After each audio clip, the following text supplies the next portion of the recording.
নমস্কার বন্ধুরা, সবাই কেমন আছেন? আশা করি সবাই খুব ভালো আছেন। আমিও আপনাদের আশীর্বাদ এবং ভালোবাসায় খুব ভালো আছি। তো এসেই দেখতে পাচ্ছেন যে আজকে একদম অন্য চেহারাতে। তার কারণ হচ্ছে গিয়ে সকালবেলা উঠেই ছেলেকে স্কুলে পাঠাতে হয়েছিল, স্কুলে দিয়ে এসেছি। স্কুলে দিয়ে ঠিয়ে এসে আর জামা কাপড় চেঞ্জ করিনি।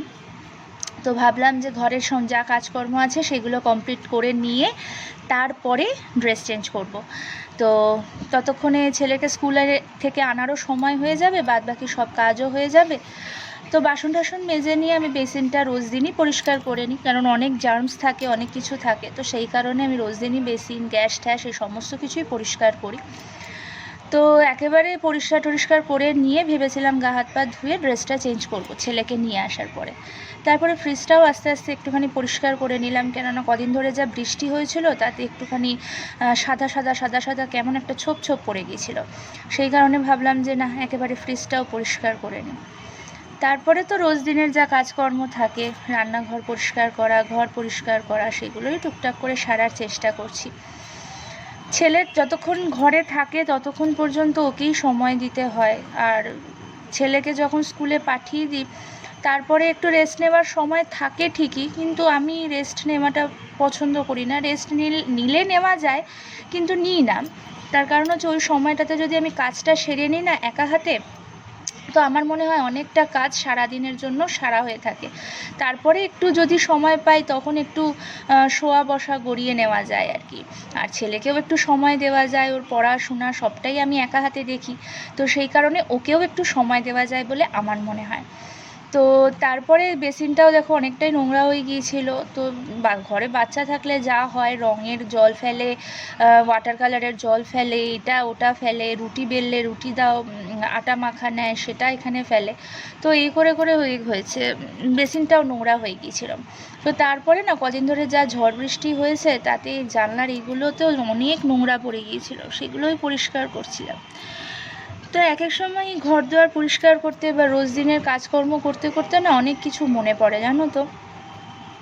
যে আগে যখন মার কাছে, বিয়ের আগে থাকতাম মা বাবার কাছে, তখন মা বলতো যে সারাদিন কাজ করতে করতে আমার কোমর হাত সব ব্যথা হয়ে যায়। তখন মাকে বলতাম যে কী এমন কাজ করো তুমি সময়ই পাও না, আমাকে সময় দেওয়ার সময় পাও না, খাওয়ার সময় পাও না, সারা দিন কাজ করতে থাকো, কী এমন কাজ, এগুলো কোনো কাজ? কিন্তু এখন যখন পুরোটাই নিজের ঘাড়ের ওপর পড়েছে তখন ভাবি যে সত্যিই কতটা ডিফিকাল্ট ছিল কাজগুলো। বা এখন মনে হয়, রিয়েলাইজ করি যে মাকে কীভাবে অনায়াসে কোনো দ্বিধাদ্বন্দ্ব ছাড়াই বলে দিতাম কথাগুলো। তো এই তো তারপরে দেখো আমার বর্মশাই ঘুমাচ্ছে তখনও, আসলে অনেক রাত করে বাড়ি ফিরে এসে ওর ঠিকঠাক ঘুম হয় না, সেই জন্য আমি আর সকালে ডাকি না। আমি আমার কাজগুলো কমপ্লিট করে নিই, তারপরে ওকে যখন চা বানাই তখন ডাকি। ও চাটা খেয়ে টিফিন খেয়ে আবার রেডি হয়ে বেরিয়ে যায় কাজের জন্য। তো সেই কারণে আমি ওকে আর ডাকাডাকি করি না। তো এই কাজকর্ম করতে আমার ঘুমটাও আসলে খুব কম হচ্ছে, কারণ সারা রাত জেগে থাকি। বাবা এখন রয়েছেন আমার কাছে। তো বাবার শরীরটাও খারাপ, বাবাকে কদিন আগে ব্রেন স্ট্রোকের জন্য হসপিটালে ভর্তি করতে হয়েছিল। তারপর থেকে উনি ঘুমাতে পারেন না, সারা রাত জেগে বসে থাকেন। এখন তোমরাই বলো, একটা অসুস্থ মানুষ যদি সারা রাত জেগে বসে থাকে, আমি কি তার সামনে ঘুমাতে পারি? সেই জন্য আমি ওনার বিছানার সামনেই নিচে বিছানা করে শুয়ে ওনাকে সারা রাত দেখি, করি। কিন্তু আমার শরীরটা আর দিচ্ছে না। সারা 1 সপ্তাহ 2 সপ্তাহ ধরে হসপিটালে দৌড়াদৌড়ি করেছি, তারপরে এসে একটা অসুস্থ মানুষকে সেবা করা, আমার সত্যিই আর শরীরটা দিচ্ছে না, মনে হচ্ছে যেন জোর করে চালিয়ে নিয়ে যাচ্ছি। তো আজকে সেদিনকে বাজারে গেছিলাম, জানো তো, অনেকগুলো টাটকা শাপলা পেয়েছি, আর আমার বর শাপলা খেতে খুব ভালোবাসে। তো সেই কারণেই শাপলা কটা নিয়ে এসেছিলাম। তো সরু সরু ছিল শাপলাগুলো, কিন্তু খুব টাটকা ছিল। তো ভাবছি আজকে এমনি একটু শাপলা, কালো জিরে কাঁচা লঙ্কা দিয়ে একটু শাপলা বানাবো। আর 2 আটি শাপলা রেখে দিয়েছি, ওটা দিয়ে একদিন শাপলার ডাল বানিয়ে দেবো। আর নয়তো চিংড়ি মাছ যদি একটু পাই বাজারে, চিংড়ি মাছ দিয়ে শাপলাটা একটু বানিয়ে দেবো। আমার বর খুব ভালোবাসে খেতে শাপলা, আমার ছেলেও ভালোবাসে। তো ওই জন্য শাপলাটা ছুলে নিচ্ছি। এগুলো ছেলেকে আনার আগেই কাজটা এগিয়ে রাখছি, যাতে ছেলেকে আনার পরে কোনো অসুবিধা না হয়। দেখো সমস্ত কাজ কমপ্লিট করে নিয়ে আমি ছেলেকে আনতেও বেরিয়ে গেছি, রাস্তা দিয়ে যাচ্ছি। একটু রোদ উঠেছে আজকে অনেক দিন পরে। রোদ ঝলমলে চারপাশটা দেখে না খুব ভালো লাগছে। মেঘলা দিনে আমার একটুও কাজ করতে ইচ্ছা করে না, খালি মনে হয় গল্পের বই পড়ি। আর একটু যখন রোদ ওঠে, আলো ঝলমলে চতুর্দিক হয় না, তখন কাজের এনার্জিটা অনেকটা বেড়ে যায়। তোমাদের কার কার এরকম হয় আমাকে জানিও তো। তারপরে ছেলে এসে গেছে, ওর জন্য দুধ বসিয়ে দিয়েছি। আর বাবাও আজকে বলেছে বাবা আজকে দুধ মুড়ি খাবে, ওই জন্য যে পুরো দুধটাই দিয়ে দিয়েছি। আর আমি একদম ডিরেক্ট দুধ কাউকেই দিই না, একটু জল মিশিয়ে দিই যাতে হজমে সুবিধা হয়। অসুস্থ মানুষ বলে কথা, আর বাচ্চাও বলে কথা, সেই কারণে।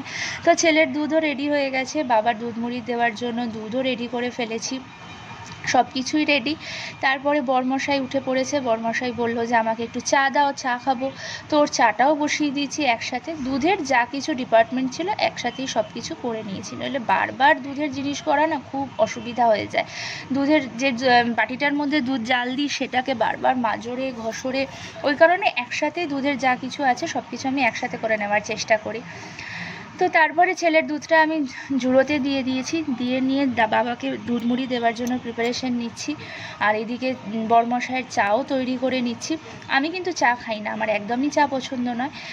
কিন্তু যখন খুব ঠান্ডা পড়ে বা মাথার যন্ত্রণা করে বা খুব বৃষ্টি হচ্ছে তখন একটু চা খাই, মাথা টাথা যন্ত্রণা করলে। কিন্তু আমার কিন্তু কোনো চায়ের নেশা নেই যে চা আমাকে খেতেই হবে, সেরকম কোনো নেশাই আমার নেই।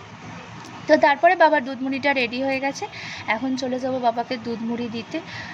বাবাটাকে দেখলে কষ্টও লাগে যে এত শরীর খারাপের মধ্যেও মানে কি অবস্থা হয়ে রয়েছে। একসময় বাবা আমাদের অসুস্থতার সময়তে আমাদেরকে সাহস দিত, মানসিক জোর জোগাতো। এখন এই মানুষটাকেই আমাদেরকে মনের জোর দিতে হচ্ছে, কিছু হবে না, তুমি ভালো হয়ে যাবে, সব কিছুই হয়ে যাবে, এগুলো বলতে হচ্ছে। তো তারপরে বর বেরোবে, তার টিফিন গুছিয়ে দিলাম, কিছুই করিনি, ঝিঙে আলু দিয়ে বড়ি দিয়ে একটা ঝোল করে দিয়েছি, নিরামিষ আর ভাত। তারপরে ওকে দই দিয়ে ছাতু দিয়ে একটা শরবত বানিয়ে দিয়েছি। এ দেখো শাপলা বসিয়ে দিয়েছি, আর একদিকে বানাবো আজকে হচ্ছে গিয়ে টক ডাল। তো সেই টক ডাল বানানোর জন্য সাইডে ডালও সিদ্ধ বসিয়ে দিয়েছি, মটর ডাল। তারপরে আমি কিন্তু শুধুমাত্র ঘরের কাজই করি না, সাথে সাথে বাবার ব্যবসারও কিছু কাজ আমি বাবার হাতে হাতে করে দিই, যাতে বাবার একটু সুবিধা হয়। এছাড়াও আমি এই কারণেই বাবাকে সাহায্য করি যে বাবা একটু যাতে মোটিভেশন পায়, যাতে বাবা সারা জীবন যে কাজটা নিয়ে বেঁচে ছিল, যেটাকে আনন্দের সাথে সব সময় নিজের সঙ্গী করে বেঁচে ছিল, ছোটোবেলার থেকে যে কাজটার সাথে বাবা জড়িত, সেটাই আস্তে আস্তে যদি বাবা ছেড়ে দেয় বা ভুলে যায়, সেটা একটা বাবার মানসিক আঘাতের জায়গা তৈরি করে, আমার যেটা পার্সোনালি মনে হয়। সেই কারণে আমি চাই যে এসবের মধ্যে বাবাকে একটু ব্যস্ত রাখতে, বাবা যাতে মনে না করে যে আমার দ্বারা কিছু হবে না, আমি আর কিছু করতে পারবো না, আমি কিছু করে উঠতে পারবো না, আমার পক্ষে কোনো কিছু সম্ভব হবে না, এটা যাতে না মনে করে, সেই কারণে আমি বাবাকে সঙ্গ দিই এসবের কাজে। আর বাবাকে ইন্সপায়ার করি যে না তুমি করো, তুমি পারবে, আমি তোমাকে সব কিছুতে হেল্প করে দেবো।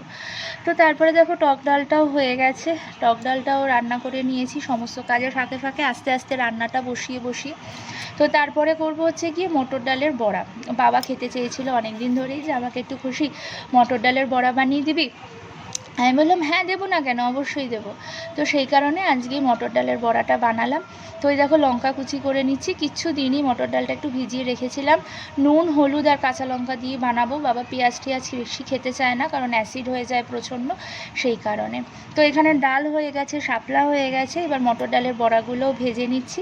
তারপরে তো দুপুরবেলা খেয়ে দিয়ে নিয়ে একটু বিশ্রাম নিয়েছিলাম। রাত্রিবেলা আবার যেগুলো বাইন্ডিংয়ের বাকি কাজগুলো ছিল সেগুলো বাবার সাথে বসে বসে হাতে হাতে করেছিলাম।